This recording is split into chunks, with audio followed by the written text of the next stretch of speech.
Oh, hello everybody. Oh, it's a bit chilly tonight, isn't it, Chris? Good evening. Is it? No, I think it's really muggy and wet and dank. I just find it a Not little bit, chilly at little all. bit. Yeah, no, I'm quite uncomfortable.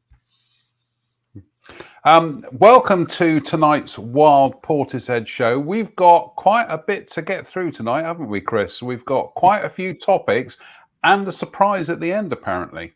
Yes, we've got a bit of a guest appearance. Oh, Out of the lordy. blue. Yeah. It's going to be a case of grip onto something tight when that one comes along.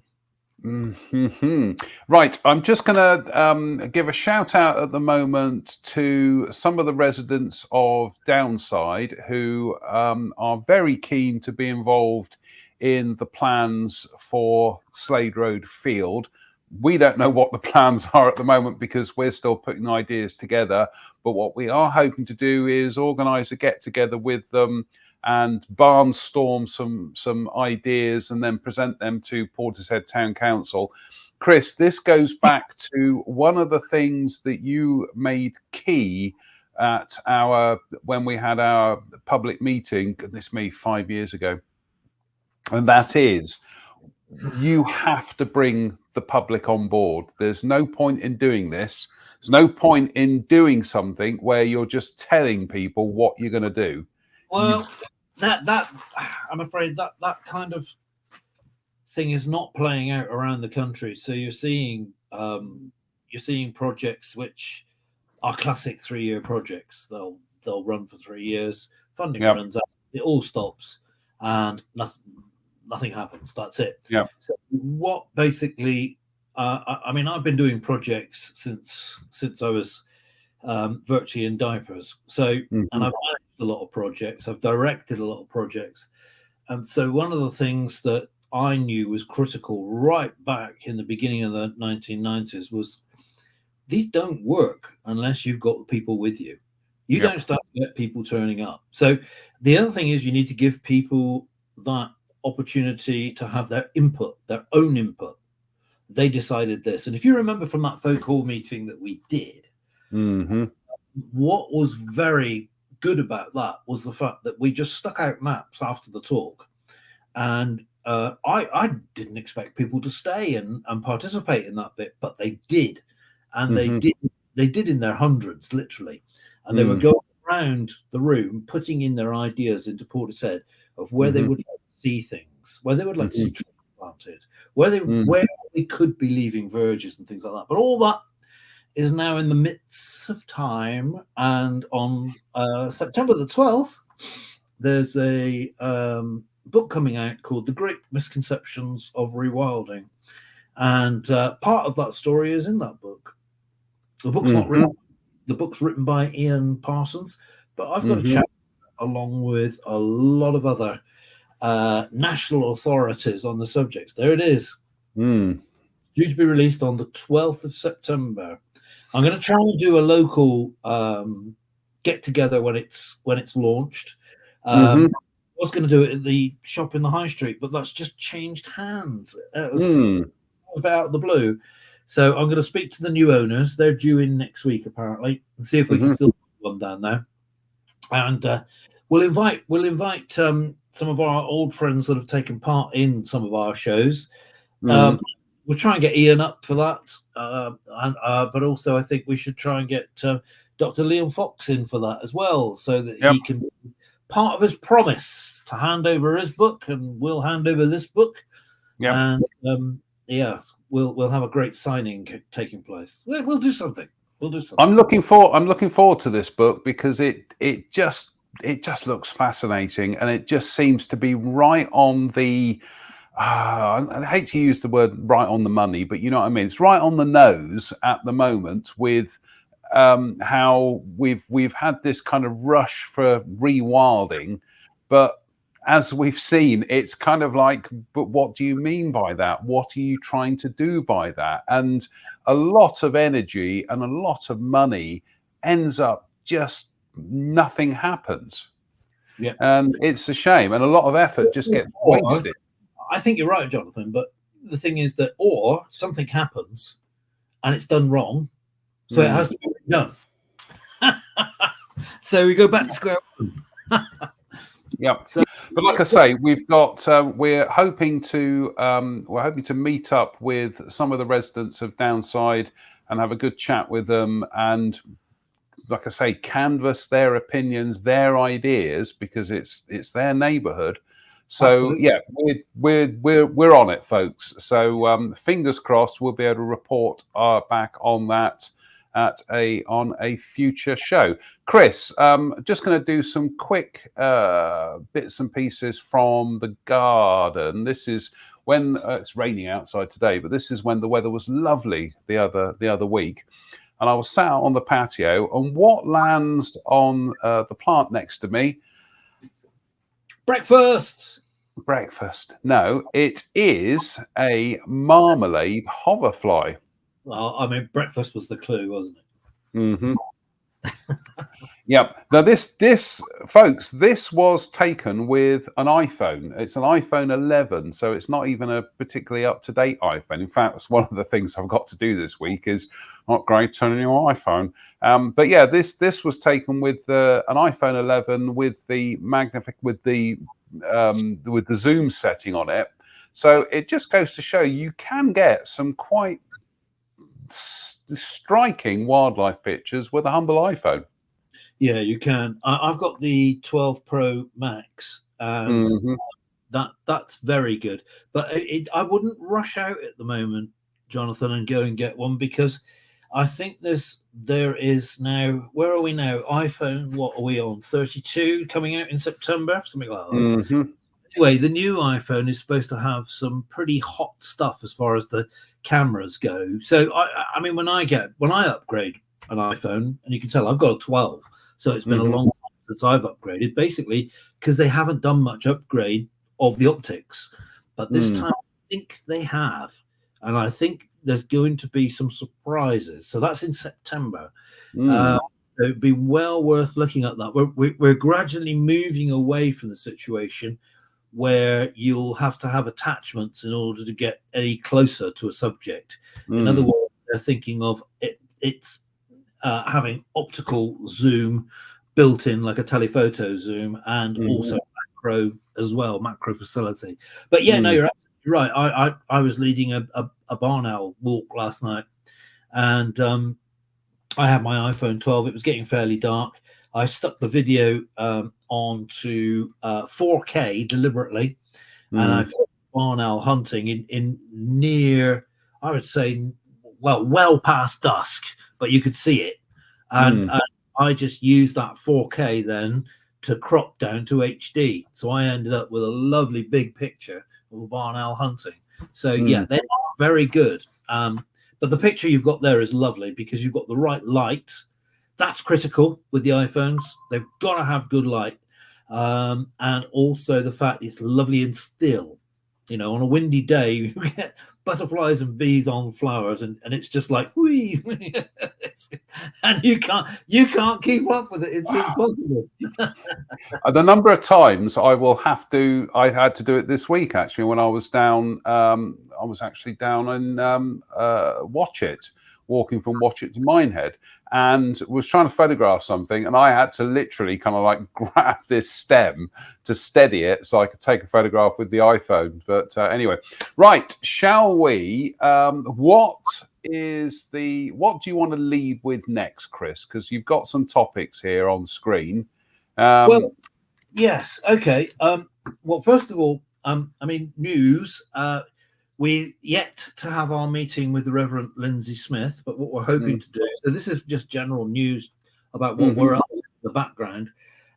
We're hoping to have that meeting with Reverend Lindsay Smith ASAP. And what we're going to be doing with the church is some joint natural history talks, environment type talks. We'll be working together, very much together on that. And I pretty much got a commitment from Lindsay as well that she'll work together on another project, which we're going to talk about a little bit later. And I think the church, St. Peter's Church, will be a very good base for that as far as the High Street concerned. And you know what I'm talking about there, but we haven't said anything yet. So yeah, I'm supposed to have meetings with chairman of the town council. Haven't had that yet. It was his fault. It's now my fault. So just waiting for dates. So and I am in the middle of writing a report for the town council on the Tawny Owl usage of one of their land holdings. They've requested information on that, and Brilliant. I've got. Excellent. So that was me up to date, I think, for now. Mm-hmm. What have you been Right. doing? Where do you want to go next? Do you want to go pine martens, or do you want to go rats? Oh, you let the cat out of the bag then. No. No. Where do you want to go, Chris? Well, Where do you want to go? Put the rats up. Put the rats up. There we go. So this was fairly close to Portishead High Street, and somebody's obviously perhaps feeding the birds, maybe feeding the rats. I don't know. But this basically is in a classic area where the rat population builds up, and it builds up to such a degree that members of the public will then complain about it, and the local authority is left with no other choice but to come round and put down poisons. Mm-hmm. And it's always, I was stood there taking this picture, and somebody walked past and said it's rat's fault. No, it's not the rat's fault at all. This is deliberately spreading food, and look at the amount of food that's on there. Even if it's for birds, honestly, at this time of the year, do they need it? Answer, no. So it's only going to be things like rats which are going to be clearing this up. And the thing is, if those rats there get enough fuel on board, they're going to do like the tribbles did, and they're going to multiply, and they can multiply really fast. And indeed, when I walked away from here, Jonathan, I noticed there were lots of other rats there. So there's going to be a problem. The implications of that, or the implications of putting down poisons, is that, and really this is a message for, if there's any town councillors out there watching, that basically the implications for this will be that a non-rat fault, so a human fault, if you like, will lead to predators being dramatically affected, because we've got many different species that will actually come into these areas and literally catch these rats. So you've got the owls, you've got a pair of buzzards that are really quite close to this, even though it's really inside the urban area of Portishead. And you've got foxes, potentially badgers as well. And we know that there's stoats in the area. And so those are the potential predators. They're around. And the thing is that when rats build up to a certain degree and the public complains about them because the public can see them, then, of course, in come the poisons. And one of the first things affected, of course, is the predators. The very thing that you've got out there to help you is probably the first thing that gets knocked on the head because of the chemicals used. So it's not a rat issue. The other byproduct of that, of course, is that the rats aren't just feeding on the food that's say left for the birds. So I'm a little bit in doubt whether it's actually for the birds or not. But not just that as a problem, but the terrific amount of litter as well, because you'll get bits of litter. And if you're talking about McDonald's litters in particular, there's fries left behind. There's bits of sugar left behind. And that is rat utopia. So again, we will say we've got a rat problem. Yeah, no. just going to run the video, Chris, because it's going to cut the sound out.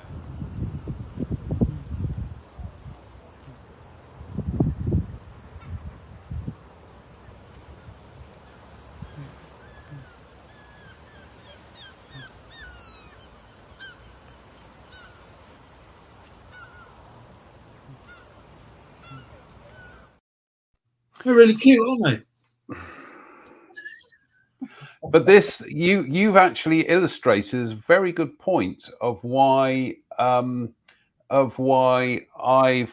don't put anything down on the path anymore for the hedgehog and the badger, and indeed the fox when they're around, because we're at this stage of the year. We've been through spring, we've been through high summer. as we start to edge into autumn, is I'm letting them find their own bits and pieces on the ground. And for the most part, in fact, I've got some pictures we'll see at the end of the show.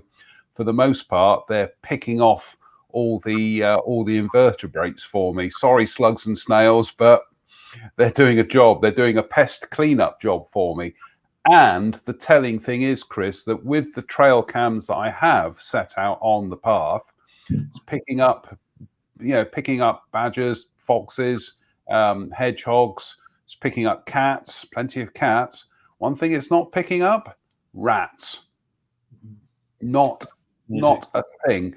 When I've got the cameras pointed at the bird feeders, it will pick up field mice and dormice, but that's mice, and they tend to like traveling across the hedgerow and up the lilac tree, and that's their area.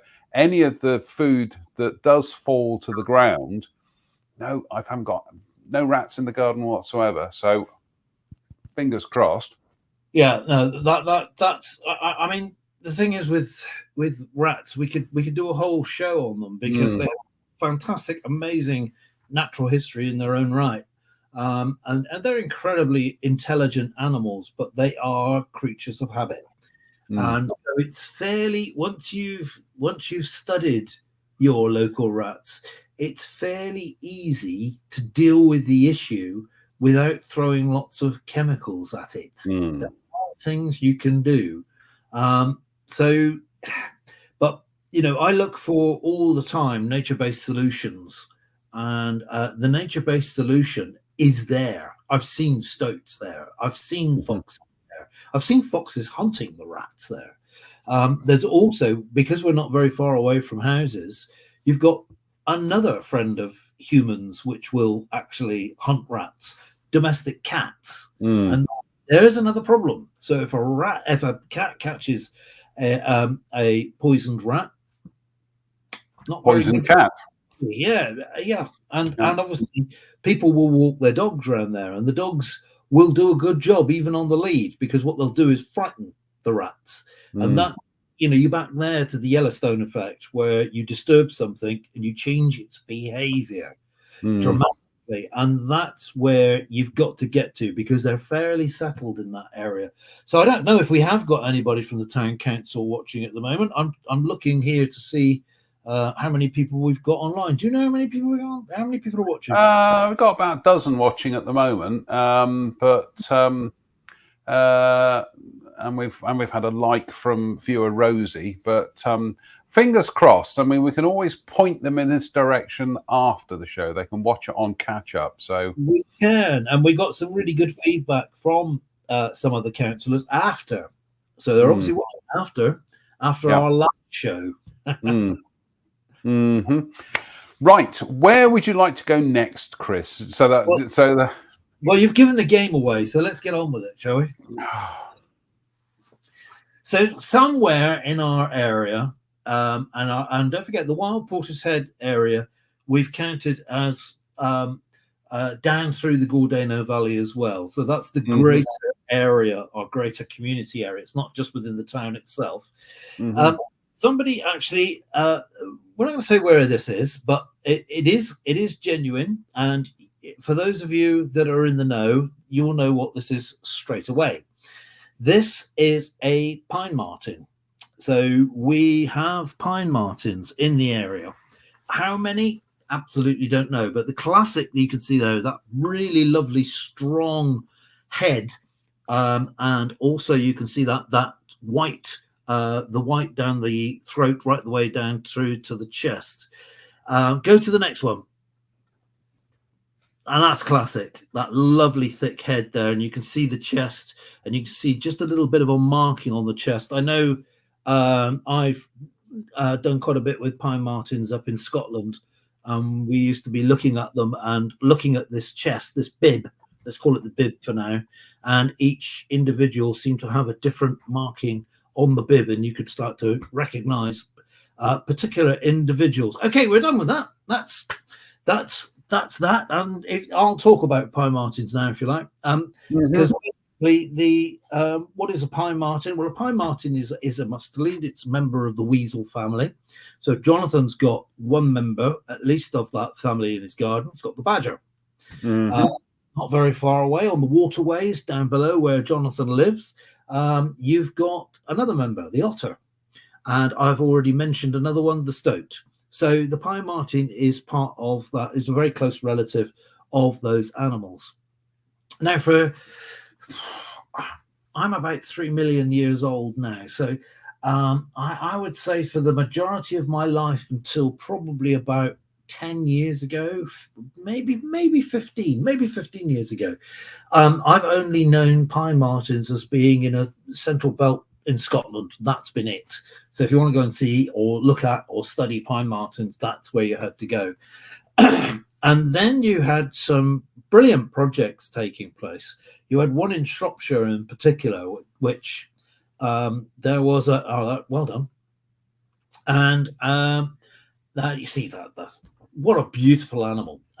So in Shropshire, for example, you had a remnant population which they didn't really know about, and over 10 years ago now, you had, or I think it was 10 years ago, the Vincent Wildlife Trust actually released pine martens as a top up in central Wales. So there was a release taking place right back then. Because the ultimate question is going to be, where have these animals come from? To have the pine marten here, it is unique. It's a fantastic animal. Chances of seeing it are incredibly remote, and obviously people are going to be worried about what it's eating. And the interesting thing is that they are just like a badger. They're quite omnivorous, so they can eat practically anything. And at this time of the year, I would imagine as the fruits begin to mature, they're going to be turning their attention to more fruit and nut coming off from the bushes and the trees. So they'll go to that. But also they can, oh, that's a wild picture. They can take, obviously, small mammals, mice, voles, and obviously they can take, we're back to brown rat again, so back to the rat. They will take rats. But the other thing they are is, of course, they can become quite arboreal.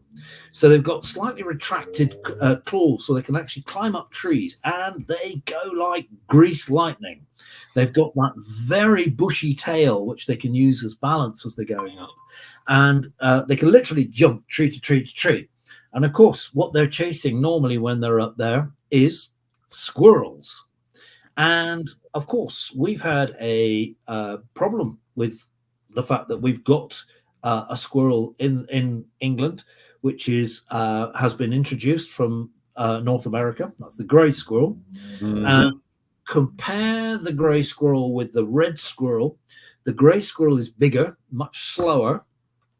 And of course, the grey squirrels that are here have never known a time of pine martens. So the ones local would not know what to do. They'd probably try and face it down, and that would be their end. Whereas the red squirrel, if you look at the behavior of the red squirrel, and I've seen a chase on camera, but I've never seen it actually in real life. But if you look at the behavior, it's like an arms race, and the arms race is absolutely perfect between the red squirrel and the pine marten. It's slightly out of sync, of course, with the pine marten and the grey squirrel, because the grey squirrel will now have to adapt to the fact that it's got, God, you're quick. The grey squirrel will have to adapt very quickly to the fact that there's a new kid on the block, so to speak. And so I think this is a very welcome addition to our local fauna. And I think it's incredibly exciting. And I think it's one that we should all keep a watch on. We should all be collecting data. Anybody that sees them, and I've heard today that another neighboring town has seen them. So that's fascinating. There is apparently a video which I haven't seen yet, but apparently I will get. I've been promised access to it. So I think this is incredibly exciting. There's absolutely nothing to worry about in terms of pine martens being a native species, I would worry more about plonking in something like a grey squirrel that actually doesn't fit into this environment, whereas the pine marten does. And maybe we talked earlier about nature-based solutions. Maybe this is a nature-based solution, and it's actually a native species. Why did they disappear? That's an important question as well. Well, it's generally thought that they disappeared basically because of woodland clearance. That would have been a major issue because they do hug the woodland corridors. They like woodland corridors in particular. And of course, the other thing was in the 1500s, going right through to even quite modern times, you had this reoccurring thing from kings and from Parliament called the Vermin Act. And the Vermin Act basically, the Vermin Act did for predators. And a lot of our predator issues, or the reasons why we haven't got the mosaic of predators that we should have, lies a lot at the demise of really good habitats. And of course, I think very importantly, the Vermin Act as well. So the fact that we've got pine marten coming back, we've got polecat, which is back. And don't forget, for the majority of my life, also, if you want to use me as a measuring stick, the polecat hasn't been here. It's been restricted to an area around the A40 on Ross-on-Wye. Now it's spread out, and we've got polecats in the area, wild polecat, that is, and we've also now got pine marten there as well. The obvious question is going to be, how does it all fit in? Well, within any situation, you have apexes. So you have an apex of corvids. So that's running from, for instance, the small corvids like chough and jackdaw through magpie, jay, rook, carrion crow, and then right at the top will be the raven. And of course, in the raptors, I'm not sure it's been approved yet, but right on our doorstep, across the other side of the Severn Estuary, we're about to get the top of the raptor apex being released along the coast, perhaps as close as Newport away. So they're going to be here. And I'm talking about the white-tailed eagle, the white-tailed sun, the biggest of the eagle species in Europe. So I think it's isn't it exciting? I think it's very exciting. But the thing I'm interested in looking at is how this all fits. And of course, the theory, even from 20 years ago, was when people were arguing about whether we should bring these things back or not. One of the arguments for doing it was actually it creates and closes the apex, which creates itself more species around the apex. And so it would be seen as a plus. But the proof of the pudding, and this is where I love the science of this, is in the studying. So you've actually got to monitor these things, and you've got to monitor them pretty well. And of course, in the case of the pine marten, that's very difficult because, of course, they are very elusive. And did you know, for example, a male's territory can range between 15 and 20 kilometers? I didn't know that. And a female 3 to 5. So I'm just going to say, Chris, we're talking about how elusive they are.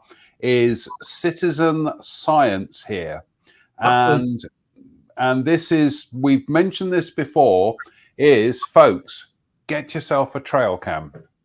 And we did a show a few weeks ago where we went out and we bought a basic trail cam kit. And in this instance, there's the trail cam. This is the one that I'm still using. The actual camera was £25. The memory card, that's a hefty memory card for it, was £6, £7 rather. And then I also got rechargeable batteries for it. So in total, it came to just shy of about 60 quid for the setup. But the thing about that is you can prop it up in your garden, and while you were sleeping, that's when we are recording things that we might not be aware of. And a good example of that is my garden is when I'm driving home the Zeds at night, look what is out and about doing some invertebrate clearance for me. Lovely close relative of the pine marten. Yeah, absolutely fabulous. And it's brilliant to know that that I've got badgers are able to get into my garden. So that's the value of a trail cam, because it could have been, Chris, that for decades there have been badgers. Well, there will have been for decades badgers in my garden, but only since I've had the trail cam out there that I've been able to record it. So, folks, I hate to use this word, Chris. Christmas is coming, but if you want to invest in something for the family, get a trail cam. Christmas is coming, and the badgers are getting fat. And I'll just finish with the pine marten, because the obvious question from people out there that we haven't answered is, where have they come from? So how have they got here? Well, I've already told you that 20 kilometers is no distance. There is a record from Yorkshire, from North Yorkshire, of a male traveling very quickly and over a few days, reaching 60 kilometers. So it's possible for them to come in from literally anywhere. Our closest populations, well, I suppose geographically, our closest population would be the released population in the Forest of Dean. That could be seen as quite logical. Everything I say now, everybody, is speculative, because we won't know, but it's an obvious question to try and answer. But the one I think is really interesting is not the Forest of Dean population. I believe they released 35 pine martens in the Forest of Dean, and that all finished in 2021. So they have had time then to move in all directions, so to speak, or to stay put, or whatever. But the one that interests me is the New Forest population. Now, the New Forest is also not that far from us, a bit further than obviously the Forest of Dean. That was a population that was rediscovered. So I can remember at least 20 years ago talking to people who said they reckon they got pine martens in the New Forest. And now I believe, and I stand to be corrected, that virtually all parts of the New Forest, they've actually recorded pine marten. I'll stand to be corrected on that, anybody, but that's what I've been told. So that's hearsay. Now, if that population was already in the New Forest and already quite big, it's had a long time to start spreading. So actually, its journey up through here, up to here, would be more than plausible. And of course, we've had sightings of pine martens with good descriptions in places like Shepton Mallet. So that would fit with the New Forest population coming over the Mendips, over the Wiltshire border, and over into the Mendip Hills. The other ones that we've had is, again, good description, an animal being knocked down on the Polden Hills on the A39. So, but the confirmation is when you actually get the pictures, when you get the videos, pictures. And of course, that's where everything that you said there, Jonathan, is absolutely correct. Get trail cams, get out there and get recording. Well, this is also one of the things that we will, at some stage, would like to approach Portishead Town Council about doing, is setting up a network of trail cams around the town, so that we can actually start building up a picture of the wildlife around everywhere. Obviously, something like that, people are always going to complain about the cost and everything. So we'll find a way around that. Let's put it that way. But it would be good to have a network so that we can start building up a more detailed picture of what is around our town. And especially, like I say, if we've got pine martens in the area, that would be fabulous to record them and see what we can actually kind of find out about the wildlife in our town. And again, Slade Road is a perfect place to set up a trail cam trap. What visits the field at night? We don't know. So exactly. All good stuff. Yep. Where would you like to go next tonight, Chris? I don't want to spoil your. Okay, I'll tell you what. I'll fill in. I'll fill in a couple of things here. Is Chris? Chris is always very keen on if you're going to seed your garden, is collect what you've actually got in your garden. Isn't that right, Chris? Yes. Yes, and this is something that I've grown this year, which is corn cockle. They've sadly now all gone to seed, but what I've ended up with are these beautiful seed heads from the corn cockles, which when you nip them and you give them a little crush, ta-da, you have lots and lots of corn cockle seeds that you can sow next year. So rather than going out and buying corn cockles, I've got free seed here. And what I've then done is just put it all into an envelope, labeled it, and put it somewhere safe. And yeah, so and I did some research on this. So actually, I can sow these seeds in the next few weeks, or I can wait until spring next year. I think I'm gonna sow these ones in the next few weeks. But free seeds, that's what we like. Yeah, and I think that's great, because you've got a garden which is basically turning over and becoming self-sufficient, so to speak. Yeah, brilliant. Yeah, absolutely brilliant. Do you want me to do? I'll tell you what. Here's another. That's a goodie.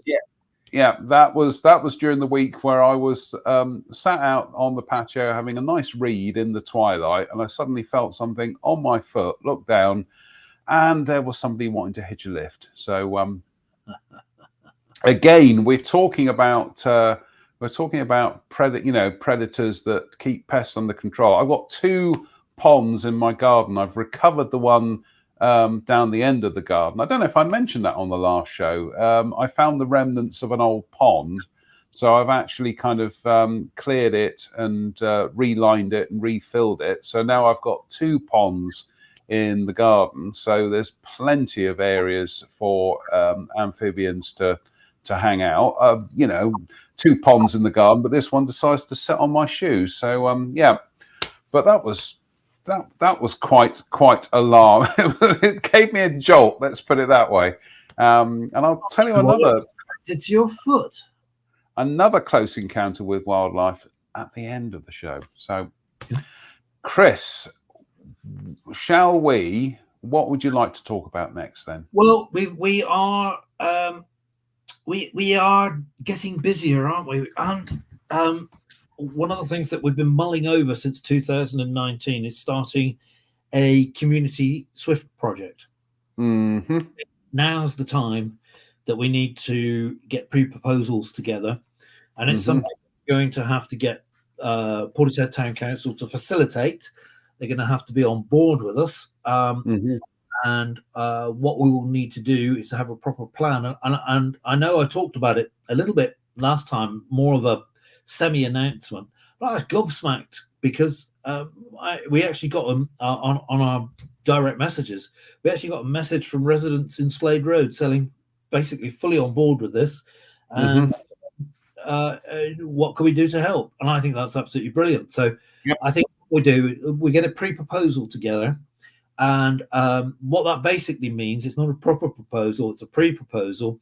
So we'll use information like this, which is available from the internet, and shows you basically how to site the box, which is incredibly important, and where to do it, away from the sun so that the chicks don't get heated, and the fact that you'll need to play the recording underneath the box when the swifts actually turn back up, which attracts them in to go and inspect your box.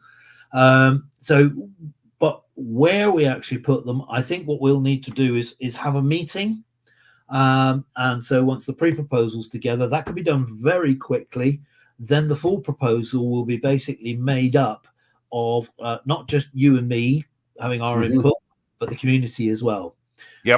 So this becomes very much why Wild Portishead was started, and that is a local community project.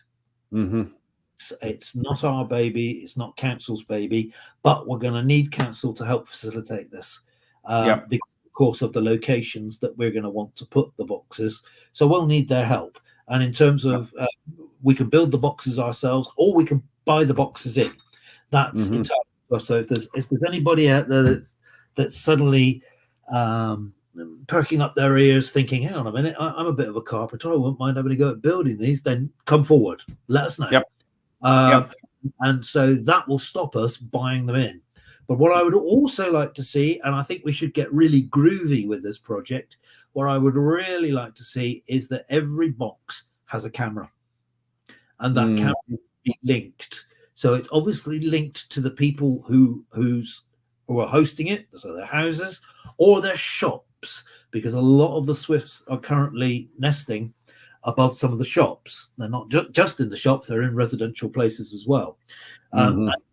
What's our objective with this? Our objective is to get them to be at a sustainable level and then to potentially increase, because we've given them more options. So the reasons why one of the reasons why swifts have declined, obviously the drop off of insects. Well, we can solve that with places like Slade Road, with Avon Way, with other places like that. We can really help. But one of the other issues is, of course, that we've got new roofing now. We don't have the roofing that we used to have, where the swifts could just dive straight up into and then walk along the edge of the wall and have their nest there. So what the box does is actually duplicate that. And the idea of having the camera in there is it can do two things. It can be information for the individual that's living in the house, but also on perhaps some of the commercial buildings, so some of the shop buildings, they can use it for their customers. What wonderful people they are. And we ought to have one box that's occupied that we can put out to the internet. And we're going to need Portishead Town Council's help with that. Yeah. You got some images here of, I think this is a possible sighting spot, isn't it? Somerset Hall. Yeah, so I'm at the Somerset Hall. I was at the Somerset Hall today and could not resist taking this picture. So you can see the church there completely in the background. So if you look at the buildings running along, especially the shop buildings, those are classic places where they will be nesting. And some roofs have already been made into new, so some of those they can't get back into. And this is basically because roofs need to be renewed, or else they rot out, and that's it. But we can compensate with these boxes. There was a proposal which went to Michael Gove under the last government, which was that every new build should have a Swift brick. What's that? Well, that's basically a brick which is put in near the roof, which has a hole in it, which is very similar to these boxes. And unfortunately, it never went through. But I'm hoping that the people pushing that forward will not let it drop and try and get it through to the next government. This government, the one we got now, Yeah. No, I'm just calling up an image here of a Swift brick. Bear with. I think this is what you're talking about, Chris, is something like that, isn't it? I'm still looking at the Somerset Hall. Oh, right. Let's get rid of the Somerset Hall. Something like that. That's it. Exactly. Yep. So, yes, that's exactly it. And you can see there that those could be put into the house. I think, and again, I stand to be corrected, but I think, some builders are actually said, well, we can do that. But it's got stopped with politicians, I'm afraid. So we need to bypass that and actually get future builds to incorporate things like that. And the same with hedgehogs as well, with hedgehog fences, so that hedgehogs can move from garden to garden, if future houses actually have gardens. Yes, I know. It's that's a discussion for another time, I think, Chris. But that would be a perfect sighting for Swift boxes, because they've just got absolute free access to them. When I was having a look at that diagram today, and I thought I'd love to have Swift boxes on my house, but I think we're slightly too not built up here, but I think there's too many obstacles in the way in terms of trees and pylons and things, and that can be an issue. But don't rule things out. I mean, no. when we come to actually choosing sites, what we will do is after the proposal, we will then order or build the boxes that we're going to have. So, for instance, if we start with 10, 20 in the first year, and the objective is to put them up as the population increases. So once we've got our first usage and our first ones on camera, and I think will inspire a lot of people to basically say, yeah, I want one. So and initially, we've got that fantastic message that we had from the wonderful residents of Slade Road that already want to be involved. Yeah, it's a great head start. You can't wish for that. I mean, that's just amazing. So and the other thing I would like to see then is perhaps some of the boxes going up into the commercial buildings, so we can get businesses involved with this as well. And the idea of that is that businesses will get something from it, and maybe they'll contribute to it, and that will see the longevity of the project. So again, being a community project means it's not a 3-year project and we give up and walk away. This will last intergenerational. Yeah, no, absolutely. I don't know if Caroline Snaden's watching this, but she's already offered to take this idea into Portishead Primary School. So that's great. And I know the Scout group at Station Road is really interested in this project. Perfect. So absolutely. Education. Absolutely perfect, because there you are engaging with the next generation of people that you and I will be hoping to, will maintain that interest in wildlife. So absolutely perfect. Folks, we are, goodness me, Chris, we've almost done an hour tonight. We are almost running out of time this evening. I'm just going to do a little bit of housekeeping here, because when the weather was good, remember when the weather was good, Chris, the other week when it was lovely? Really rough out there now. It's rough out there now, but means I don't have to water the garden this evening, which is good news. But I was sat on the patio, believe it or not, I was reading Gardener's World magazine, and I suddenly felt something on my shoulder, and it made me jump, and I just reacted like that. It was a robin. Wow. It had landed on my shoulder.